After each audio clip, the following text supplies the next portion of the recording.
La Biblia lo llama el anticristo. Pero ¿quién es en realidad?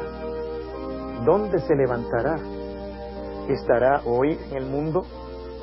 ¿Cómo podemos escapar de su impresionante poder? Las respuestas a estas preguntas serán contestadas por el pastor Esteban Bor en su presentación del tema titulado El cuerno pequeño y el hombre de pecado. Padre Celestial, gracias te damos por tu santa palabra, que es una guía segura en este mundo de rebelión y de pecado. Esta noche, al estudiar el tema sobre el anticristo, pedimos que tu Santo Espíritu venga a nosotros y abra nuestras mentes y nuestros corazones para que podamos escuchar y aceptar tu voz. Te lo pedimos en el nombre y por los méritos de nuestro Señor Jesucristo. Amén. Quiero invitarles esta noche a abrir sus Biblias junto conmigo a Apocalipsis, el capítulo 14, y vamos a leer desde el versículo 9 hasta el versículo 11. Apocalipsis 14 y el versículo 9 hasta el versículo 11. Este es el último mensaje que Dios da al mundo antes de la venida de Jesús.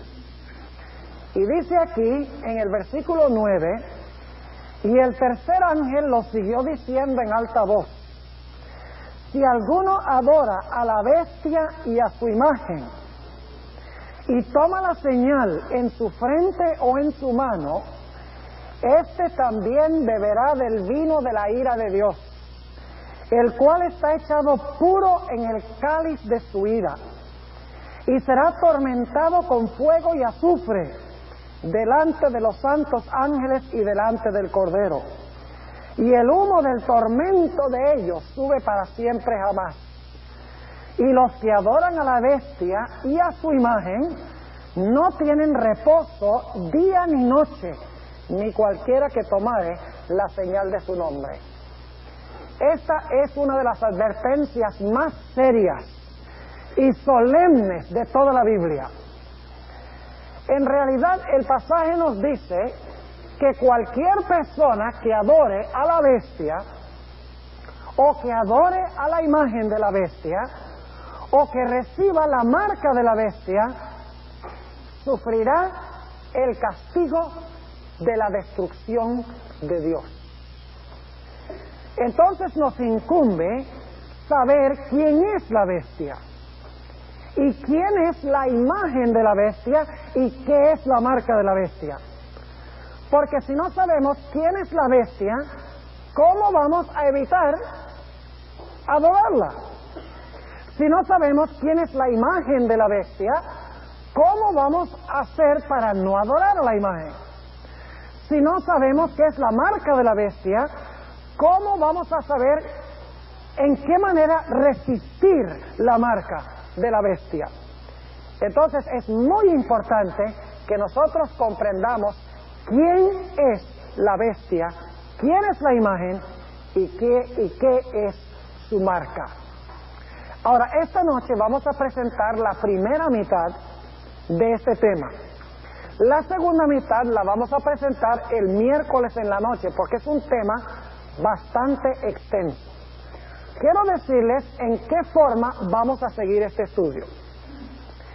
Hoy vamos nada más a examinar la evidencia que nos da la Biblia en cuanto al anticristo, o en cuanto a la bestia, o la que la Biblia llama el cuerno pequeño. Solo vamos a estudiar las características que da la Biblia de este poder. Y luego entonces el miércoles en la noche vamos a mostrar en la historia quién cabe con las características que vamos a estudiar esta noche. Déjenme darle un ejemplo para que entiendan lo que vamos a hacer. Cuando se comete un crimen, lo que hacen en primer lugar las autoridades es reunir ¿qué cosa? Evidencia. Ellos van al lugar del crimen y buscan a ver si hay sangre, buscan a ver si hay huellas de zapatos, buscan a ver si hay huellas digitales, buscan a ver si la persona dejó algo atrás, buscan para ver si hubo testigos que presenciaron lo que sucedió. Es decir, lo primero que hacen es reunir toda la evidencia. Y después que reúnen la evidencia, entonces lo que hacen es buscar a la persona o a las personas a quienes les cabe perfectamente la evidencia. Es decir, lo primero que hay que hacer es reunir la evidencia y luego buscar a la persona que cabe con la evidencia. Y eso es lo que vamos a hacer con este tema. Lo primero que vamos a hacer es analizar la evidencia. No les voy a decir, es más, esta noche yo no les voy a decir quién es el anticristo, no les voy a decir quién es la bestia ni el cuerno pequeño, pero cuando termine ya ustedes van a saber quién es. El miércoles sí les voy a decir quién es y qué es este sistema. En realidad no vamos a necesitar decirles el miércoles qué sistema es, porque por las características esta noche ya vamos a saber a dónde buscar. Ahora, lamentablemente, en las últimas décadas, cada vez que se aparece un personaje carismático o una persona que es bien malvada, la gente inmediatamente dice, ese debe ser el anticristo. Y enseguida los autores cristianos escriben un libro para comprobar que ese es el anticristo. Por ejemplo, en la década de los 1920, creían que Benito Mussolini era el anticristo. Y muchos cristianos escribieron libros comprobando que Mussolini era el anticristo, pero Mussolini está muerto y no fue ningún anticristo. Más adelante, cuando se levantó Hitler, Adolf Hitler, aparecieron más libros diciendo, Hitler, ese es el anticristo, pero Hitler está muerto y no fue ningún anticristo. Más recientemente, algunos pensaban que tal vez Henry Kissinger era el anticristo. Por ahí corrió mucho esa ola. Después de Kissinger dijeron algunos, bueno, tal vez era el Ayatollah Khomeini. Muchos libros se escribieron por cristianos diciendo que posiblemente el Ayatollah Khomeini era el anticristo, pero el Ayatollah está descansando en el sepulcro y no fue el anticristo. Aún más recientemente, algunos candidatizaron a Saddam Hussein y se escribieron libros diciendo que Saddam Hussein está reconstruyendo a Babilonia y que ese puede ser el anticristo. Hermanos y hermanas, visitas, tiene que haber una mejor manera de saber quién es el anticristo que adivinar cada vez que se aparece una persona carismática y malvada en el panorama histórico. La Biblia tiene que darnos las características. Y por las características debemos saber quién es, a dónde se levantó y qué rasgos característicos tiene. Ahora, yo necesito repasar esta noche con ustedes lo que estudiamos anoche, porque forma el fundamento para lo que vamos a analizar esta noche. Lamentablemente, en la hoja que ustedes recibieron, esa hoja está en inglés. Es culpa mía, yo demoré en decirle a mi secretaria, que resulta ser mi esposa, que necesitábamos esta hoja en español. Y le dije demasiado tarde y no pudo salir en español, pero el miércoles vamos a tener esta hoja en español. Yo espero que ustedes puedan seguir más o menos el material que está en esa hoja. Ahora, ustedes recuerdan que anoche estudiamos la gran profecía de Daniel 2. Y voy a repasarla. ¿Cuántos estuvieron anoche? Levanten la mano los que estuvieron anoche. Bueno, hay muchas personas que estuvieron, otras que no estuvieron. Las que no estuvieron van a estar un poquito en desventaja. Pero les voy a decir lo que estudiamos. Vimos una grande imagen, y ahí en ese material ustedes ven una columna de que dice Daniel 2. Ustedes recuerdan que la estatua tenía cabeza de oro, pecho y brazos de plata, vientre de bronce, piernas de hierro, pies de hierro mezclado con barro, y luego vino una gran piedra que pegó en los pies y desmenuzó todos los metales, desmenuzó los pies, eso desapareció y se estableció el reino eterno. Anoche estudiamos que eso está describiendo la historia desde los días de Nabucodonosor, quien es el rey del imperio de oro de Babilonia, y la segunda venida del Señor Jesucristo. Es decir, que esa profecía de Daniel 2, la estatua, describe el curso de la historia desde los días de Nabucodonosor hasta la segunda venida del Señor Jesucristo. Y ustedes noten que primero gobierna la cabeza de oro, Babilonia. Luego vienen los medo-persas, que es el pecho y los brazos de plata, conquistan a Babilonia. Luego después viene Grecia y conquistan a los medos y los persas. Luego viene Roma y conquista al imperio de Grecia. Luego Roma se divide en ¿cuántos reinos? En 10 reinos. Y luego esos 10 reinos que tienen hierro, o sea, Roma continúa en esos 10 reinos divididos, luego se le une a ese reino el barro. Es decir, que ahora se mezcla el poder político de Roma con el poder, ¿qué? Religioso, como estudiamos anoche. Ahora, en Daniel 7 tenemos nosotros la misma secuencia de reinos, pero en vez de usar metales, usa bestias.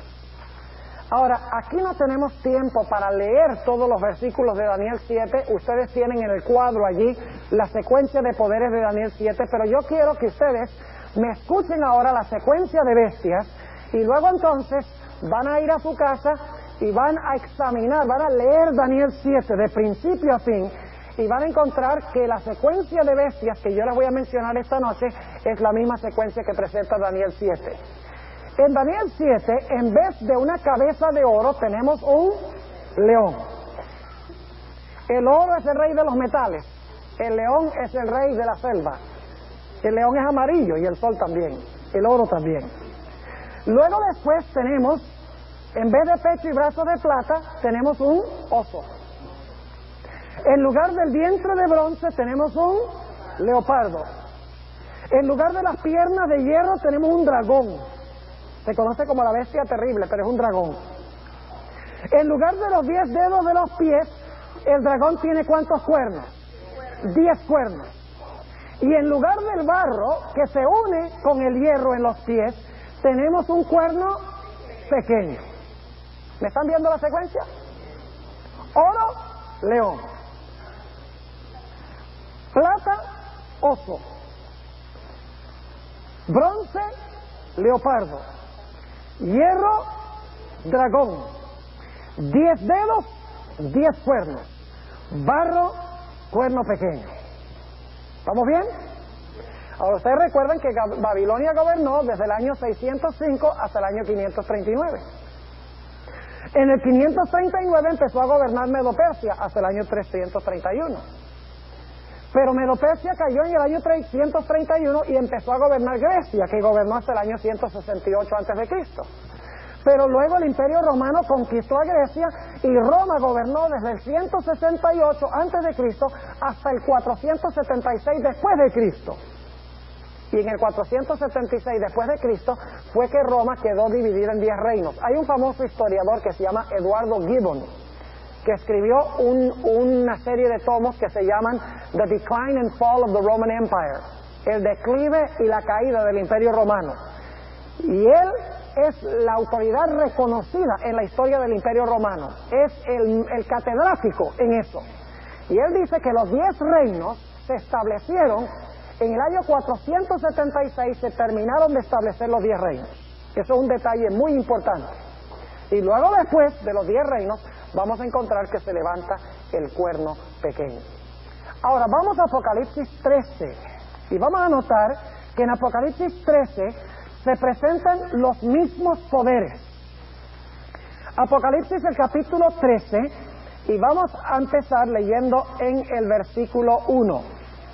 Dice: y yo me paré sobre la arena del mar y vi una bestia subir del mar, que tenía 7 cabezas y 10 cuernos, y sobre sus cuernos 10 diademas, y sobre las cabezas de ella nombre de blasfemia. Y ahora noten el versículo 2, aquí está el versículo clave. La bestia que vi era semejante a un leopardo, sus pies como de oso, su boca como boca de león, y el dragón le dio su poder y su trono y grande potestad. Ahora, ¿dónde hemos visto antes estas bestias que se mencionan aquí en Apocalipsis 13:2? En Daniel 7. Pero yo quiero que ustedes noten algo muy interesante. En Daniel 7 el orden de las bestias es león, oso, leopardo, dragón. Mientras que en Apocalipsis 13 es dragón, leopardo, oso, león. Nótenlo otra vez. La bestia que vi era semejante a un leopardo, sus pies como de oso y su boca como de león, y el dragón le dio su poder. Ahora, ¿por qué razón cuando Daniel ve las bestias habla de león, oso, leopardo y dragón, mientras que cuando Juan escribe, él ve dragón, leopardo, oso, león? Es muy sencillo, está funcionando lo que hablamos anoche, el historicismo. Cuando Daniel escribe, ¿cuál es el poder que está gobernando? El león. Y por lo tanto Daniel mira hacia adelante, dice, bueno, después del león viene el oso, después del oso el leopardo, después del leopardo viene el dragón, luego los 10 cuernos y entonces viene el cuerno pequeño. Pero lo que hace Juan, él está escribiendo en el tiempo del dragón, del Imperio Romano. Y por lo tanto él dice, el dragón, y vamos a ver en un momento, el dragón le da su poder a la bestia, pero antes del dragón estaba el leopardo, el oso y el león. Es decir, Daniel está mirando hacia adelante, mientras que Juan está mirando hacia atrás. ¿Me están siguiendo? Ahora, en Apocalipsis 13, notemos que este dragón tiene ¿cuántos cuernos?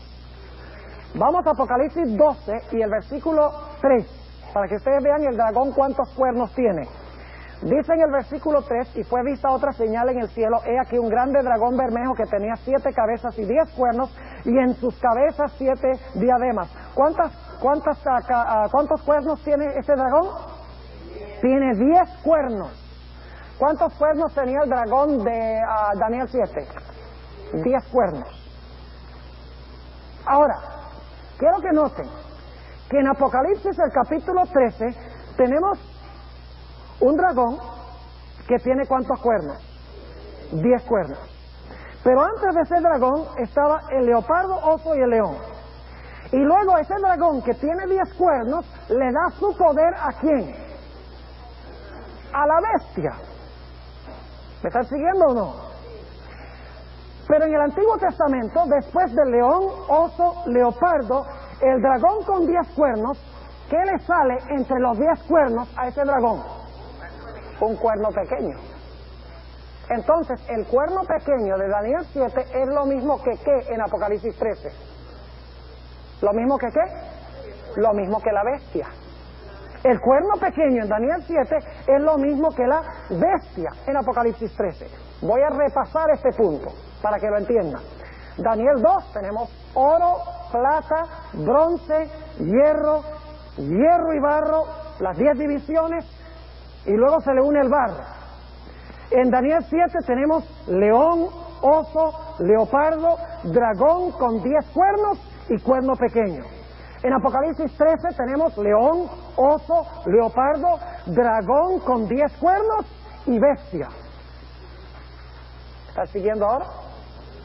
Ahora, ¿qué fechas tenemos? Para estos 3 capítulos tenemos la fecha Babilonia 605 al 539. Medo-Persia 539 al 331. Grecia del 331 al 168 a.C. El dragón o Roma gobierna desde el 168 a.C. hasta el 476 después de Cristo. Los 10 reinos están establecidos en el 476. Y luego entonces se levanta ¿quién después de eso? El cuerno pequeño o la bestia. Ahora vamos a notar las características de este poder. Vamos a notar, yo tengo 18 características aquí. Y obviamente va a ser muy difícil cubrirlas todas, pero vamos a cubrir hasta donde nos alcance el tiempo. La primera característica que quiero que notemos es Daniel 7 y el versículo 2. ¿De dónde se levantan estas bestias? Dice en Daniel 7:2, habló Daniel y dijo, veía yo en mi visión de noche, y he aquí que los 4 vientos del cielo combatían en la ¿qué? En la gran mar. Y 4 bestias grandes, diferentes la una de la otra, subían ¿de dónde? Subían del mar. ¿De dónde se levantan estas bestias? Del mar. ¿De dónde se levanta la bestia de Apocalipsis 13? También del mar. Ahora, en la Biblia, ¿qué representa el mar? En Apocalipsis 17:15 dice, las aguas que viste, donde se sienta la ramera, son muchedumbres, naciones, lenguas y pueblos. Es decir, que debemos buscar esta bestia que tiene el cuerno pequeño, se levanta en un lugar a donde hay mucha gente, muchas aguas. porque estas bestias salen de las aguas. Ahora ustedes dicen, bueno, pero eso puede ser casi cualquier parte del mundo. Bueno, vamos a ir especificando a medida que vamos avanzando. La primera característica que queremos notar es que este dragón, que luego le sale el cuerno pequeño, se levanta a donde hay muchedumbres de gente. Ahora vamos a notar nuestra segunda característica. Vamos a Daniel 7 y el versículo 8. Daniel 7 y el versículo 8. Dice, estando yo contemplando los cuernos, es decir, los 10 cuernos, he aquí que otro cuerno pequeño subía, ¿qué cosa? Entre ellos. Ahora, esa es una característica muy importante. Dice que el cuerno pequeño subía entre ellos. Ahora, escuchen bien. ¿El cuerno pequeño sale de la cabeza del dragón? Vamos un paso más atrás. ¿Los 10 cuernos salen de la cabeza del dragón? Sí. Primero gobierna el dragón, luego le salen 10 cuernos, y luego sale uno, ¿qué? El pequeño. Ahora, aquí viene el punto. ¿Sale el cuerno pequeño de la cabeza del dragón? Sí. ¿Y qué representa el dragón? ¿Qué poder representa el dragón? ¿Qué imperio representa el dragón? Roma. Y ustedes dicen, ¿cómo sabemos eso? Recuerden que ya hemos estudiado Daniel, Apocalipsis 12, 1 al 5, donde la mujer estaba con una simiente en el vientre. Y cuando iba a tener esa simiente, que es Cristo, se apareció el dragón para comerse al niño cuando hubiera nacido. Pregunto, ¿qué imperio estaba gobernando cuando el dragón trató de matar a Jesús? Roma. Entonces, este cuerno pequeño se levanta de la cabeza del dragón, que es Roma, ¿verdad? Eso significa que el cuerno debe ser, ¿qué? Romano. ¿Sí me están entendiendo o no? Que los veo como un poquito perplejos. La cuarta bestia, el dragón, es Roma, ¿cierto? ¿Y de dónde se levanta el cuerno pequeño?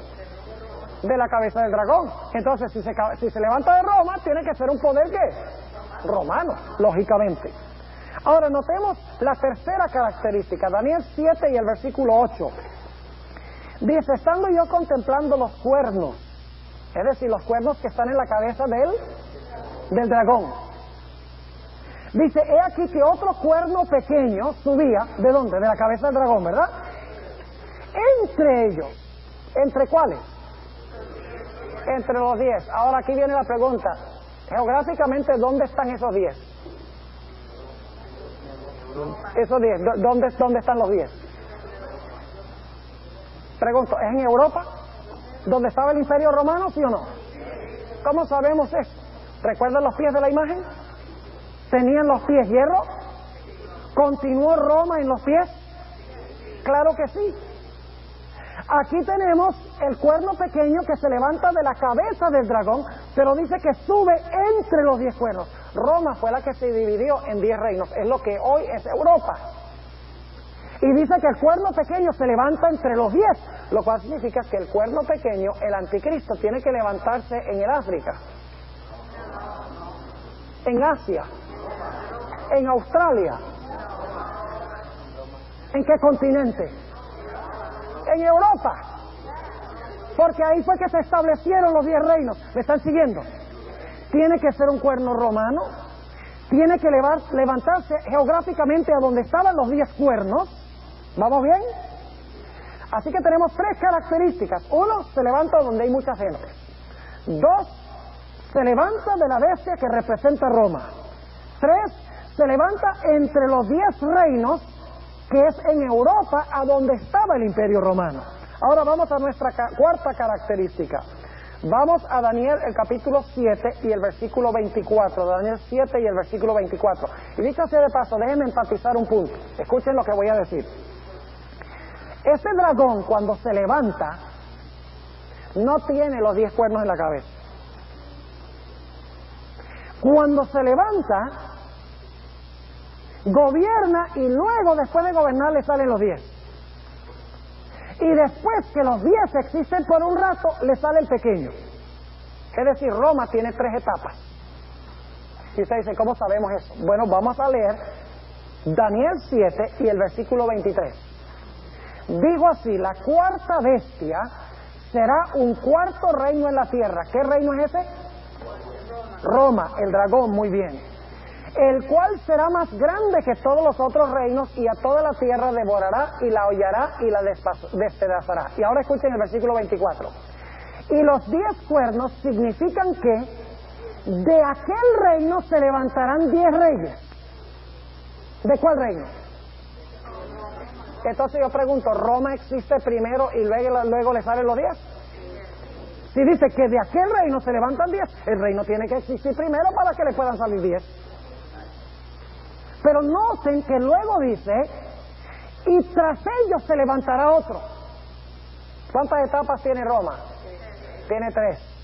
La del Imperio Romano, cuando se divide en 10 reinos, y entonces cuando gobierna ¿qué? El cuerno pequeño. Así que noten, entonces, la cuarta característica.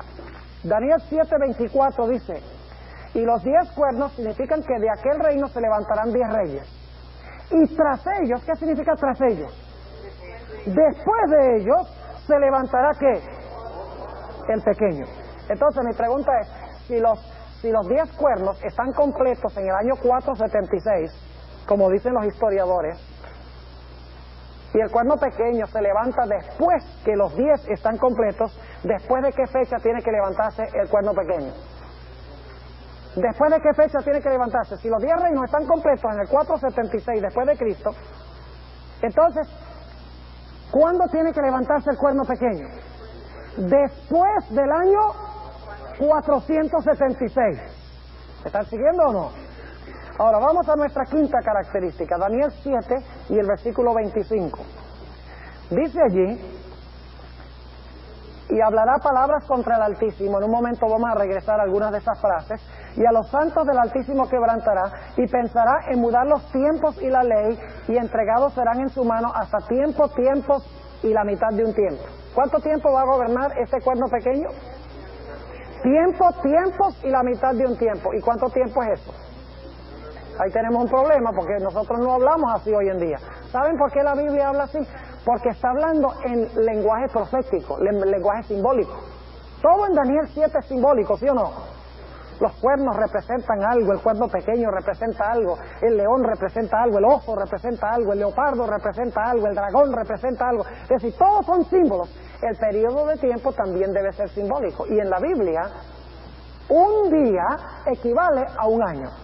Ahora, tiempos y la mitad de un tiempo son 3 años y medio. Tiempo es un año. Tiempos, 2 años. Y medio tiempo, medio año. 3 años y medio. Y ustedes dicen, ¿cómo sabemos que la palabra tiempo significa años? Ustedes recuerdan que cuando Nabucodonosor, según Daniel 4, Dios lo mandó a comer hierba con los animales, Dios le dijo, 7 tiempos pasarán sobre ti. Y lo que pasaron fueron 7 años. Así que tiempos y la mitad de un tiempo son 3 años y medio. Pero en la Biblia, cada año tiene 360 días.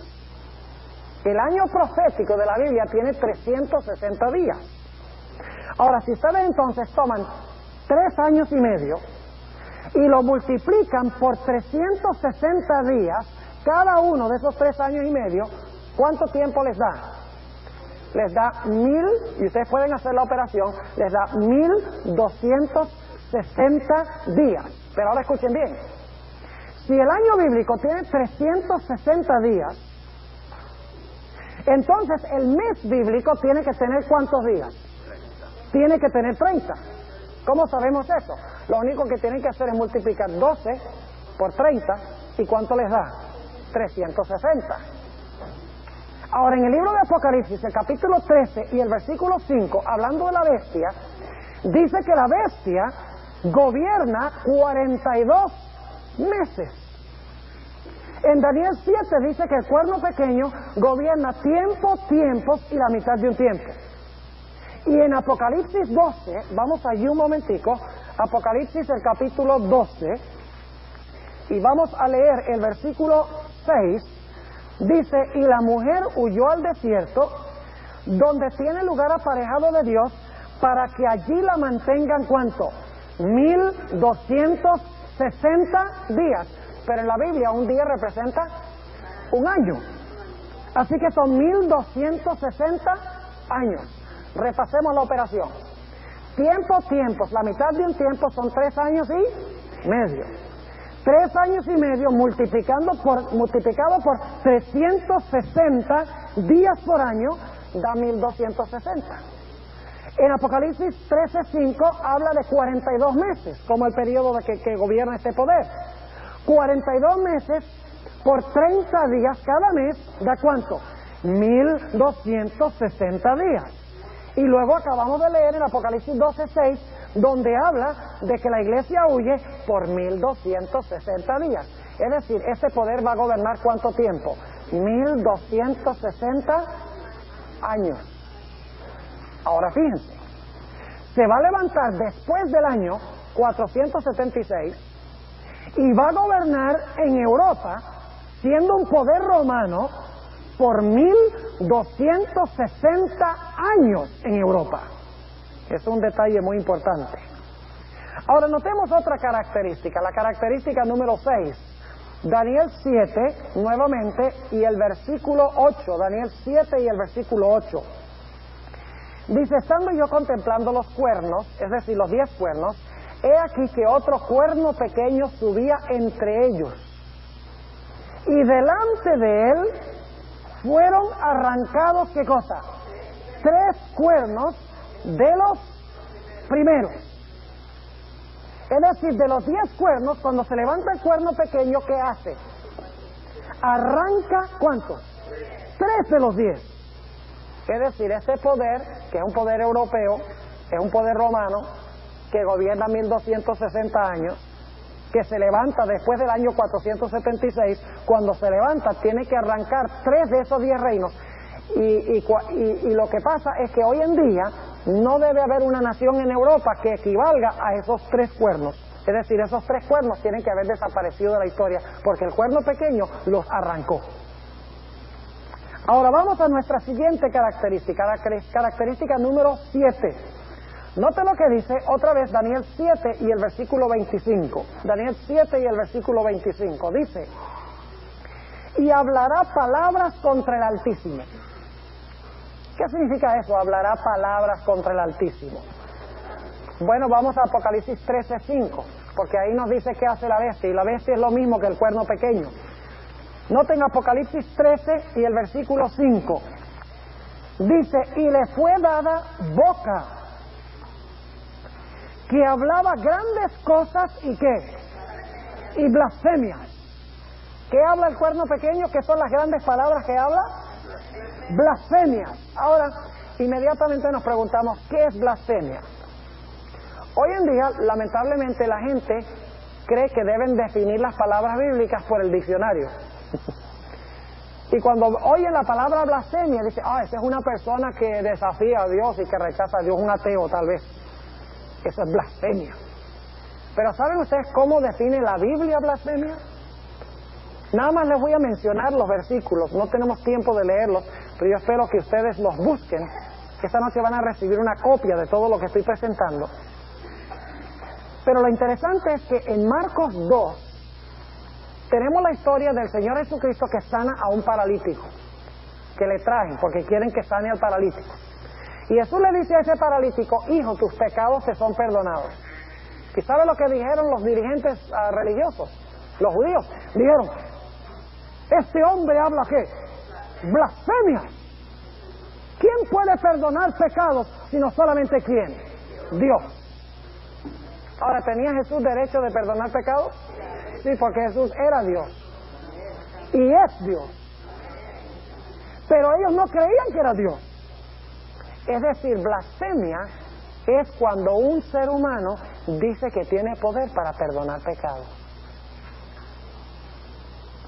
No solo eso, sino que Juan, el capítulo 10, el Señor Jesucristo dice, yo y el Padre uno somos. Juan 10:30, yo y el Padre uno somos. Y dice que cuando Jesús declaró eso, recogieron piedra a los judíos para tirárselas. Y Jesús le dice, ¿por qué me van a apedrear? Y ellos dicen, no es por buena obra que te vamos a apedrear, sino por la blasfemia. Porque tú siendo hombre, te proclamas Dios. Es decir, esta bestia que habla blasfemias va a ser un sistema o un poder que dice que Dios está en la tierra, en su sistema, y que dice que este sistema humano tiene poder para perdonar ¿qué? Para perdonar los pecados. Y va a estar en Europa, y va a ser romano, y se va a levantar después del 476, y va a gobernar 1260 años. ¿Están entendiendo? Están empezando a captar un cuadro interesante que presenta la Biblia. Ahora vamos a notar otra característica. Daniel 7 y el versículo 21. Daniel 7:21 dice: y veía yo que este cuerno hacía ¿qué? Guerra contra los santos y los ¿qué? Es decir, este cuerno iba a ser un cuerno perseguidor de los hijos de Dios. Iba a destruir a los hijos de Dios. Recuerdan que mencionamos Apocalipsis 12:6, donde dice que la mujer tuvo que huir ¿a dónde? Al desierto. ¿Qué representa la mujer en la Biblia? La iglesia. Es decir, la iglesia tuvo que huir ¿a dónde? Al desierto. ¿Cuánto tiempo? 1260 años. Porque este poder quería hacer ¿qué cosa? Quería destruirla. Entonces yo quiero preguntarles, hermanos y hermanas, ¿la iglesia que existió durante estos 1260 años era la iglesia popular o era la iglesia perseguida? Era la iglesia perseguida. Note lo que dice Daniel 7:25 sobre esta misma característica. Dice Daniel 7 y el versículo 25: y hablará palabras contra el Altísimo, y a los santos del Altísimo ¿qué? Quebrantará. Es decir, iba a perseguir al pueblo de Dios. Vamos a Apocalipsis 13, para que vean que la bestia es lo mismo, hace la misma cosa. Apocalipsis el capítulo 13, y vamos a leer el versículo 7. Dice, hablando de la bestia: y le fue dado hacer guerra contra los ¿qué? Contra los santos y vencerlos. ¿Es lo mismo que hizo el cuerno pequeño? Entonces, ¿el cuerno pequeño y la bestia son el mismo poder? Entonces debemos buscar un poder europeo, un poder romano, que profesa tener a Dios en la tierra, que profesa tener poder para perdonar pecados, que gobernó por 1260 años, y que fue un poder que destruyó a los que no estaban de acuerdo con ella, o con él. Ahora vamos a notar nuestra siguiente característica. Daniel 7:25, otra vez. Daniel 7 y el versículo 25. Dice, y hablará palabras contra el Altísimo, y a los santos del Altísimo quebrantará. Y ahora escuchen, y pensará en mudar los tiempos y ¿qué? Y la ley. ¿Sabe lo que significa mudar? Cambiar. Este es un poder que tiene la audacia de pensar que tiene derecho de cambiar la ley de Dios.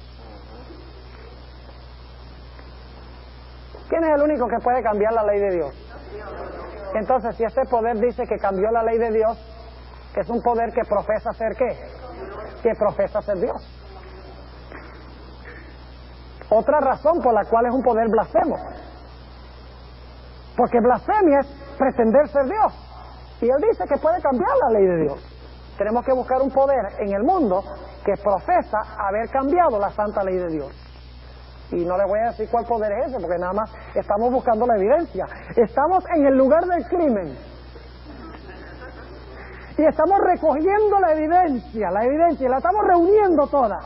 Y cuando la hayamos reunido, entonces vamos a buscar en la historia a quién se refiere. Es como la historia de Cenicienta. ¿Saben la historia de la Cenicienta? El príncipe consiguió el zapato. Entonces la tarea era buscar a quién le cabía el zapato. Esta noche lo único que estamos haciendo es mirando el zapato para ver qué ancho es, qué largo es. Entonces después vamos a buscar el pie a quien le cabe el zapato. ¿Cuántos aquí sospechan qué poder es este ya? Levanten la mano los que sospechan qué poder es este. Ah, bien, la mayoría. Yo no les he dicho nada. ¿La Biblia es clara? Sigamos. Característica número 10. Vamos a 2 de Tesalonicenses 2. 2 de Tesalonicenses 2. Hay un personaje que se llama el hombre de pecado. El hombre de pecado es el mismo cuerno pequeño, es la misma bestia. El hombre de pecado, de 2 de Tesalonicenses 2, se conoce como el anticristo. Ahora, noten lo que dice 2 de Tesalonicenses, el capítulo 2, y vamos a leer empezando en el versículo 3. Dice, no os engañe nadie en ninguna manera, porque no vendrá, es decir, Jesús no vendrá, sin que venga antes la apostasía. ¿Saben ustedes qué significa la palabra apostasía? Es una palabra griega, la palabra griega apostenai. ¿Saben cómo se usa en el griego clásico? Habla de un barco que está en el puerto, pero que no está anclado y que se está yendo del puerto. Esa es apostasía. Es decir, es gente que pertenece a la iglesia, pero que no están anclados en la verdad, y por lo tanto, ¿qué pasa? Se están extraviando del puerto. Ahora dice, sin que antes venga la apostasía y se manifieste el hombre de pecado, el hijo de perdición. Ahora, paremos allí un momentico. El hijo de perdición. ¿Cuál es el único otro personaje en la Biblia que se le llama el hijo de perdición? No es Satanás, es Judas. Vamos a Juan 17:12. Aunque Satanás ciertamente Satanás es el gran hijo de perdición, la Biblia no le da el nombre específicamente. Solo una otra persona en toda la Biblia tiene el nombre hijo de perdición. Y el hombre de pecado, que es lo mismo que la bestia, lo mismo que el cuerno pequeño, su nombre es hijo de perdición. Ahora notemos lo que dice Juan 17 y el versículo 12. Juan 17 y el versículo 12. Jesús está hablando de Judas Iscariote y dice lo siguiente. Cuando estaba con ellos en el mundo, yo los guardaba en tu nombre. A los que me diste yo los guardé, y ninguno de ellos se perdió, sino el hijo de perdición, para que la escritura se cumpliese. ¿Qué nombre tenía Judas? El hijo de perdición. ¿Qué nombre tiene el cuerno pequeño, la bestia, este sistema? El hijo de perdición. Ahora, yo pregunto una cosa, ¿qué clase de personaje era Judas? Ese era un ateo, ¿verdad? Ese desafiaba abiertamente a Jesús. ¿Era uno de los 12? ¿Era uno de adentro, del círculo de adentro? Pero era un traidor. No era un enemigo de afuera, sino que era un enemigo de adentro. Del círculo de cristianos.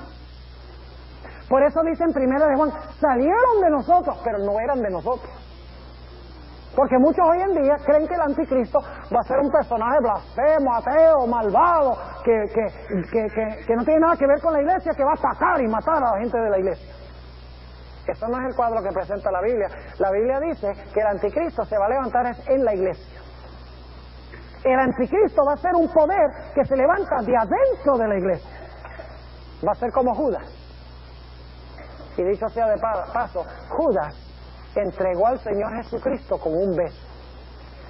Este poder va a estar cerca de Jesús, va a reclamar ser uno del círculo de Jesús, pero va a traicionar la causa de Jesús.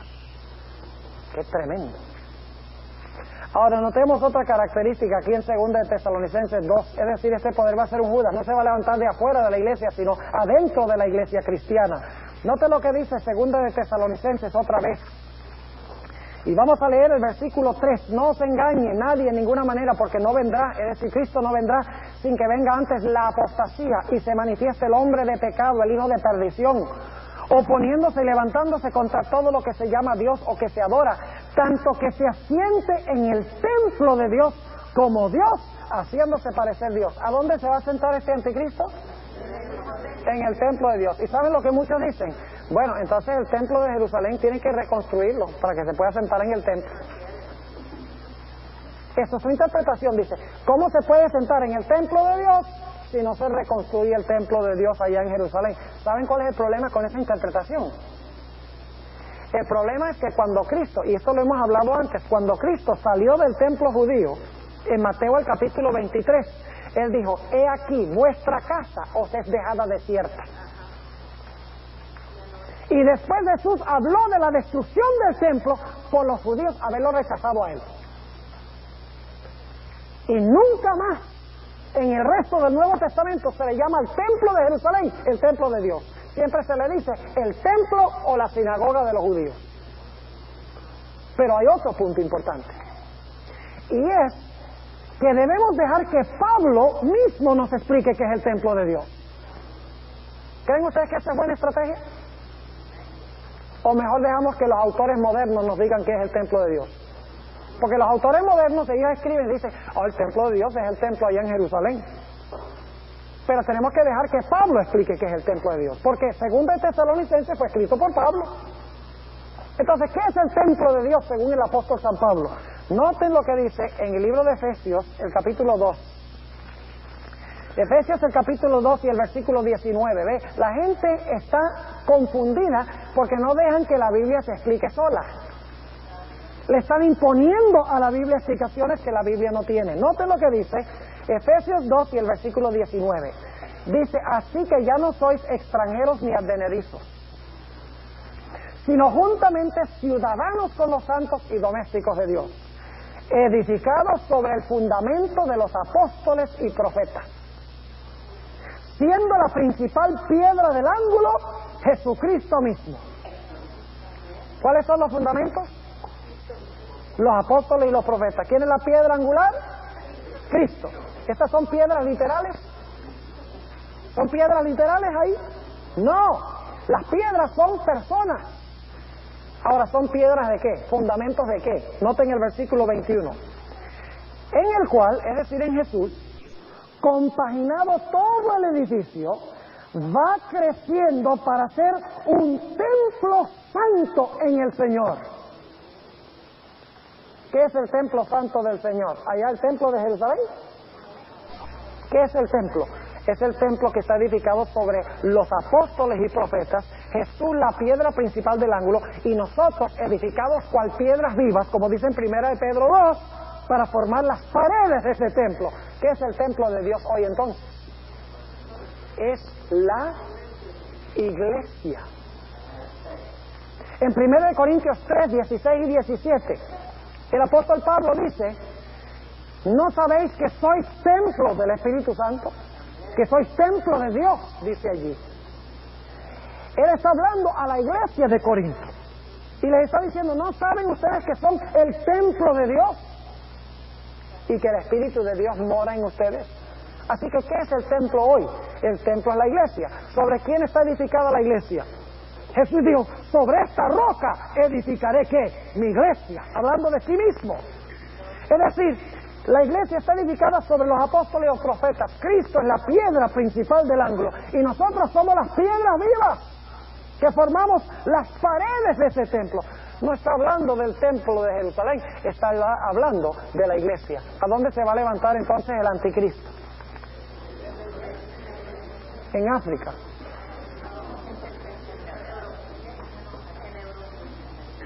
En Europa. Y se va a levantar de adentro de la iglesia, ¿sí o no? Dentro de la iglesia cristiana. Ahora, ese poder, como vimos ayer, también va a ser un poder político-religioso. ¿Recuerdan los pies de la estatua? ¿Hierro y qué? Barro. El hierro es Roma, poder político de Roma, pero el barro, vimos ayer, representa a la iglesia. Es decir, va a ser un poder político, pero también religioso. Va a mezclar la religión y la política. Esos 10 cuernos que están en la cabeza del dragón son cuernos políticos. Pero el cuerno pequeño es un cuerno religioso, porque todo lo que hace es religioso. Habla blasfemias, cree que puede cambiar la ley, pisotea a los santos de Dios. Es decir, todo lo que hace es con referencia a Dios. Es un cuerno religioso, pero que usa el poder político. Entonces debemos buscar un poder en el mundo hoy, que es un poder no solo religioso, sino que es un poder también, ¿qué cosa? Político. Ahora, noten la siguiente característica. Apocalipsis 13. Apocalipsis el capítulo 13 y vamos a leer el versículo 3. Apocalipsis 13:3. Algo se dice muy importante en cuanto a esta bestia. Dice, y vi una de sus cabezas como ¿qué? Como herido de muerte. ¿Qué iba a pasar con la bestia, con el cuerno pequeño? Iba a recibir una ¿qué? ¿Cuándo iba a recibir la herida mortal? ¿Cuándo creen ustedes? ¿Cuánto tiempo gobernó este cuerno? Según hemos estudiado. ¿Cuánto tiempo? ¿Ustedes creen que podía recibir la herida mortal antes de que terminaran los 1260 años? ¿Cómo podía recibir la herida antes de terminar de gobernar 1260 años? Entonces no hubiera gobernado 1260 años. Tiene que estar viva y funcionando 1260 años, y cuando terminen los 1260 años debe recibir ¿una qué? Una herida de muerte. Es decir, este poder que se levanta después del año 476, que gobierna en Europa por 1260 años, al final de los 1260 años debe recibir ¿una qué? Una herida mortal. Se le debe quitar su poder. Pero ahora viene la pregunta: ¿significa eso entonces que este poder después de eso desapareció y más nada? Note lo que dice otra vez el versículo 3, dice: y di una de sus cabezas como herida de muerte, y la llaga de su muerte fue ¿qué? Curada, y se maravilló toda la tierra en pos de la bestia. Ahora fíjense qué interesante. Esta bestia, este cuerno pequeño, este hombre, cuando terminara de gobernar los 1260 años, le iban a dar una herida mortal, se le iba a quitar su poder. Pero luego se le iba a ¿qué? A sanar la herida, y todo el mundo se iba a maravillar en pos de la bestia. Y dice la Biblia que ahora es que iba a imponer la marca de la bestia, iba a mandar a matar a todos los que no adoran la bestia ni reciben la marca de la bestia. Entonces yo pregunto, ¿este poder debe existir en el mundo hoy? ¿Debe ser que su herida se le está sanando o se le ha sanado? Claro que sí. Porque si recibió su herida mortal después de los 1260 años, y esa herida va a ser sanada, ¿va a jugar este poder un papel muy importante en los últimos días de la historia? Claro que sí. Ahora notemos otra característica. Tenemos que avanzar más rapidito aquí. Quiero que noten Apocalipsis 13 y el versículo 18. Apocalipsis el capítulo 13 y el versículo 18. Y creo que esta será nuestra última característica. Dice allí lo siguiente: aquí hay sabiduría. El que tiene entendimiento cuente el número de la bestia. La bestia tiene ¿un qué? Un número, porque es el número de hombre, y el número de ella 666. Es decir, este poder, esta bestia tiene un número. Ahora aquí viene la pregunta: tiene un número, pero ¿cómo le saca usted un número a un poder? Vamos al versículo 17, donde está la clave. Dice en el versículo 17 aquí de Apocalipsis 13: y que ninguno pudiese comprar o vender, sino el que tuviera la señal, o el nombre de la bestia, o el número de su nombre. ¿Cómo se le saca el número a la bestia? Usando su ¿qué? Su nombre. Es decir, su nombre tiene un número. Pero ustedes dicen, ¿cómo yo le saco un número a un nombre? Déjenme explicarles cómo. En los tiempos bíblicos, la gente no escribía con números arábigos como nosotros hoy en día. Es decir, la mayoría de ellos no tenían un sistema de números independientes de las letras. Cuando querían escribir números, escribían las letras. Es decir, la alfa, por ejemplo, en griego vale 1, la beta 2, la gamma 3, la delta 4, la épsilon 5. Es decir, el alfabeto griego, cada letra, cuando querían escribir un número, escribían la letra en lugar del número. Ahora, si usted quiere saber cuál es el número del nombre de esta bestia, usted tiene que saber cuál es el nombre que él usa. Y entonces lo que tiene que hacer es darle el equivalente en números de cada letra. ¿Cuánto vale cada letra? Y entonces, al sumar el valor de cada una de las letras de su nombre, el total tiene que ser 666. Y eso lo vamos a hacer. Es decir, tiene un nombre blasfemo, según el versículo 1 del capítulo 13, cuyo valor es 666. Bueno, voy a mencionarle nada más 2 o 3 características rápidamente para terminar. En Apocalipsis 17 y el versículo 1 al 5 habla de una mujer ramera. Una mujer en las profecías representa una iglesia, ¿verdad? Y una mujer ramera representaría ¿qué clase de iglesia? Una iglesia falsa. ¿Y saben cómo se le llama a esta mujer ramera? Se le llama la madre. La madre. Es una iglesia madre, en otras palabras, según Apocalipsis 17, 1 al 5. Y no le estoy diciendo qué poder es. Ahora, si es madre, debe tener también hijos que se desprendieron de ella. Ahora, en Apocalipsis 17:2 dice que le da vino a las naciones. El miércoles les voy a dar un documento cuando salgan que demuestra que el vino representa falsas doctrinas. Es un sistema religioso que enseña falsas doctrinas que no están en la Biblia. Y última característica es que este poder tiene una marca de su poder que se conoce como la marca de la bestia. ¿Tienen ustedes alguna duda en cuanto a quién es este poder? Yo les digo que la Biblia y la historia claramente identifican qué es este poder. No hay más que uno solo que quepa con las características. Que se haya levantado donde hay muchedumbres, que se haya levantado de Roma, que se haya levantado en Europa, que se haya levantado después del año 476, que haya gobernado 1260 años, que haya levantado o desarraigado 3 cuernos, que diga que tiene a Dios en la tierra y que tiene el poder de perdonar pecados, que fue un poder perseguidor durante su dominio, que dice haber cambiado la ley, que se levantó dentro del templo o de la iglesia, que es como Judas, que es del círculo mismo de Jesús, que es un poder político religioso, que es un poder que recibió una herida mortal, que es un poder que se le está sanando ahora la herida mortal, que es un poder que tiene un nombre que da 666, que es un poder que se le llama la madre y que es un poder que le da falsas doctrinas a las naciones de la tierra y que tiene una marca que se conoce como la marca de la bestia.